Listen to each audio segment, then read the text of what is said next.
here and beyond. Get ready for raising the cane.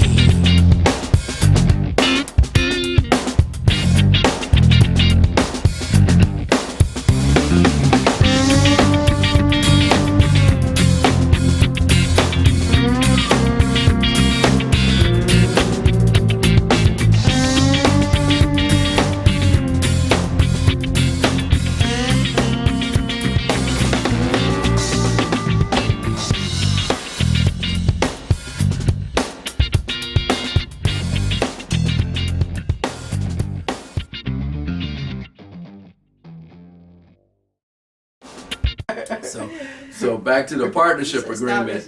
Yeah, you can get templates or compose one yourself, or based on template. There's books about it and websites. You can Google that. You can get places like LegalZoom, to give them a plug for a moment.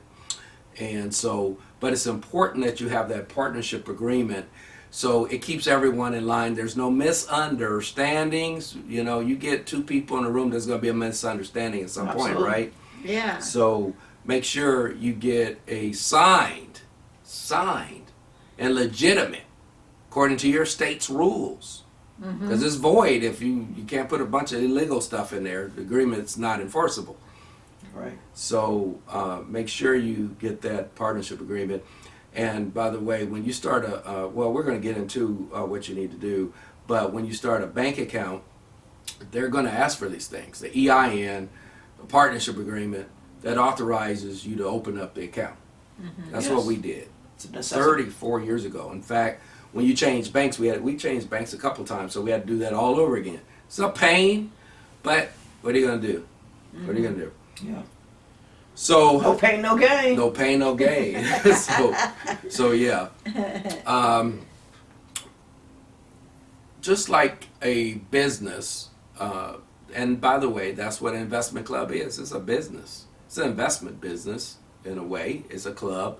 It's not a formal business where we're trying to get clients, but it's an investment concern. So you need to operate it professionally, above board, transparent, just like any other business. So you can establish a operational manual. So getting a little complicated here, no. Yes. But let me tell you what we did when we started. We started with the NAIC, as they were called at the time, the National Association of Investors Corporation. It's a nonprofit that was founded in Michigan in 1951 by individuals that got together to invest their money and to educate others on how they can pool their monies and invest. And so we signed up with them. I saw something I was going to say on the internet, but the internet didn't exist then. So for you sharp people out there, it said 1987. Saw it on the internet. Yeah, there's another hate email, right? Yeah, there was no email. There was nothing in 1987. Yeah. There was 3 channels, right? Right. Okay. They didn't even have cable, VH1. They didn't even exist. No. The VH1, yeah. Okay, PBS was around. UHS stations, okay. Felix the cat, radio. the wonderful, wonderful cat. Okay, I'm dating myself. So at any rate, I found in a advertisement about the NAIC. Say, hey, you can start an investment club. And I said, what's that? And I started reading, and then we had a meeting with our family, and we started it that way. It wasn't really a big persuasive argument, because everyone liked the idea of pooling their money, because you say, well, God, I don't have enough money on my own, so let's pool it together with the family. Yeah. And have it like a family business. And so NAIC now is called Better Investing, which we're still members, by the way, because they have nice programs which you have to pay for, accounting programs, software, and other reports. You can say how much we make and how much, where we're investing, and it really is transparent. So I would encourage you to join them, and they're not paying us to say this. Better Investing, I hope you see this, that we're giving you a plug. That's right. But anyway, And so now, and they'll provide a operational manual for your club, by the way. So that's to close that out. So you don't have to create one. You don't have to reinvent the wheel. Sign up with them. You'll have an operations manual. They'll show you how to operate your club effectively. Okay? So very simple. Brokerage account. And so the next step is to get an investment account so your club can invest. So would you, any comment of the other raising the cane as far as, open a brokerage account? Would you suggest anything? You could go in many different directions there Okay. with the options that are available, and have one that is suitable for your particular investment club, the objectives that the individual members have, and which really form the framework for the club itself. And there are a number of different options out there, and just kind of do your research as to which is most appropriate. Okay, that's good. That's good. And next, once you have your EIN, you have your bank account, you have your partnership agreement, you have the brokerage company. What's left? To meet, hold meetings. Yeah, Let's hold talk about our meetings. experiences holding meetings. We do earlier on we did the Robert Rules of Order. If you're not familiar with that, like parliamentarian, we did a formal meeting, Yeah. and at some point we kind of made it more relaxed Yeah. instead of like Yeah. boom, meeting comes to order. But we had minutes. We kept minutes and who said Yes. what and whatever. Yeah. And go ahead. suggestions, you have to Mhm. make sure to have a minutes because you have to be recorded. Yes. You make sure that you keep a record of it because Right. if in case of an audit, you already have that, Excellent as part advice. of your Yeah. as part of your meeting. So Right. the notes, what are the suggestions? You always have to get people involved in their Right. opinions so that they are an active participant, and Yes. to encourage them to also provide some feedback as to where they want their money and any suggestions for growth, and that have to be in the minutes. Yeah. So it have to be Yeah. recorded. Right, and excellent, Sandra, advice. And so, one problem that we experience is people coming to the meetings.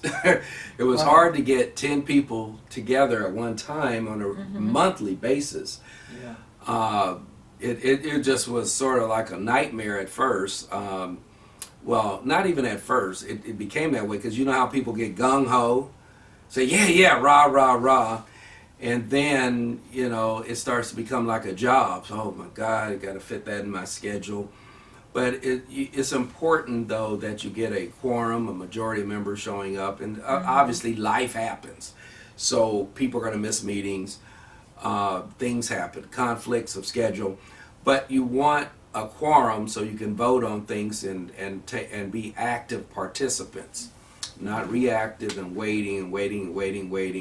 Because some clubs, you just wait and don't actually invest, So it's important that you hold regular meetings. Now, because of the internet, there's no reason not to have a meeting. Like there's Zoom, like Maurice said, Yeah. and the internet and other ways through Facebook, through Messenger, through FaceTime, Hangout. Messenger. All of these Zoom, all these opportunities, methods to meet. And so maybe you could hold it at one member's house and the other ones are on Zoom, a hybrid model meeting. So sticking with this because it's very important, because if you don't meet, you're not going to do anything. It's a waste of time. So if you can't have, and go ahead. also they lose, your members lose interest. Yeah. And if they don't have time to read the emails, then they think, oh, well, I don't know, where's my money going? Right. So you just have to ensure that people participate, encourage them. If you have the minutes, send them through email. This is what we discussed. This is in the next one. Can you bring to the table any other suggestions where you think that the money should go? The other thing is to commit in a monthly, amount to invest. That's right. That's an excellent point, Yes. Sandra. Yes, So, it's Yes. critical. so how much should each member invest? you know, last time we came into an agreement and we set an amount, a minimum amount. It could be more, because at the end, it's a percentage that you'll get of what Right. you are contributing, so. Right. Well, we came out to a minimum, and we all, Take my money. so we all decided to do that, and I have set it up automatically, so I don't feel it, I don't know. So my account automatically goes to the investment. That's fund. perfect. That's perfect, yes. And so you have to establish what each member is going to contribute, and it's the same, by the way. You know, say, oh, I'm going to contribute 25, I'm going to contribute 70. Now, there's no maximum, but the minimum has to be met every month. Otherwise, there's a violation of the partnership agreement, and you just can't have that. We have to have rules and order here, and the whole point is to invest. So if someone's not participating, then perhaps they shouldn't be in the club. That's tough love, and some folks left on their own or were guided out, and so it may not. This isn't for everyone. Not everyone wants to prosper with other people. That's fine. Yeah. I know I phrased it that way on purpose, and so we have individual investments in our family, and then we come together as an investment club and make investments and pool our money, just like a mutual fund. So it's important that you come to agreement. Let's say 25.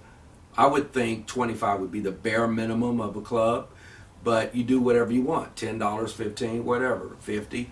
But if I put in $50, it doesn't stop Sandra from putting in 150 and Maurice 200. Now what'll happen accounting wise or ownership wise, they'll have a greater percentage of the club than I will if they put more money, rightfully so. So Right. don't do the you know, the thing, I was gonna say the stupid thing. But to say, well, why is my money different from their money? Well, because you put in $10 and the other people put in 100. Yeah. So, Right. you know, that's why it's important to get the right members in your club.